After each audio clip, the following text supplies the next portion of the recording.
Wala ka pa rin bang naalala kahit ano? Oh, ito oh.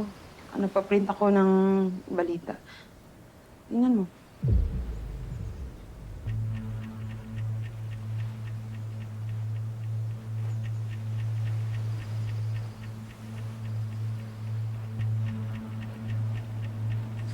Billionaire? Enrico Monteverde. Serena Monteverde.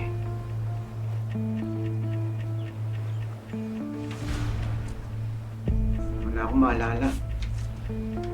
Pag pinipilit ko isipin, sumasakit ng ulo ko. Bakit di nyo na lang kasi ako dalhin sa ospital o sa pulis? Alam mo kung pwede nga lang eh. Eh kaso nga, kasabwat nga sila sa pagpapapatay sa'yo. Kapag nalaman nila na buhay ka, tutuluyan ka ng mga yan. Pero kung sinasabi yung bilyonaryo ko, malay ko kung kasabot ka sa kidnappers. Oo! Oo, mo naman. Tingnan mo nga oh, hindi ka nakatali. Mabubuti kaming tao.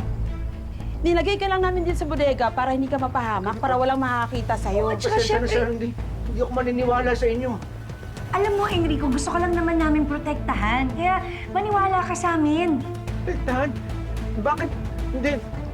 Pupunta ako sa mga pulis! Hindi pwede! Hindi pwede! Pupunta ako! Makiniwala ka! Aray! Maniwala ka! Bitaw mo! Sorry, kasi maniwala ka! Pupunta ako sa pulis! Anong ginagawa? Hindi mo makinig eh.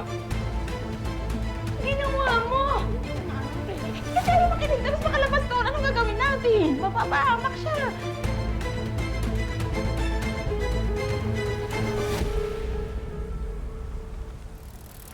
Check-in time na sa resort namin.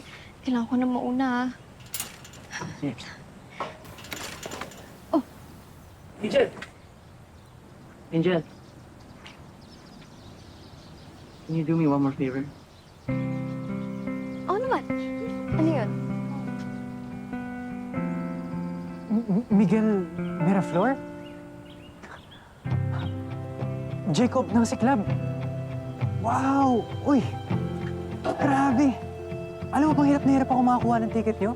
Sobrang sikat nyo kaya. Next time pwede mo akong kausapin. Bibigyan kita dahil friend ka ni Angel, di ba? Sige, maupo ka. Grabe! Pwede ba i-keep mo muna sa sarili mo yung tungkol sa identity ko? Promise. Walang makakaalam na may friend akong sikat na ikaw si Miguel Miraflor.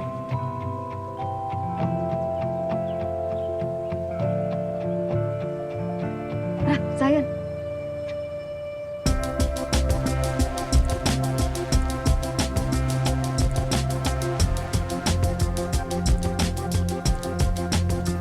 Tara.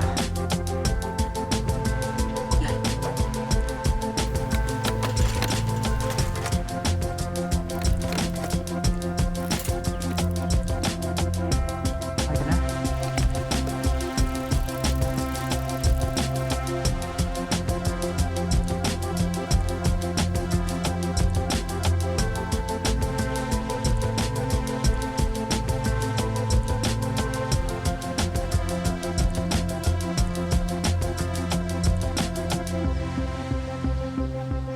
Sit down, bro.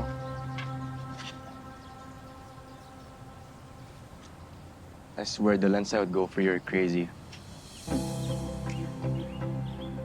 I know, bro.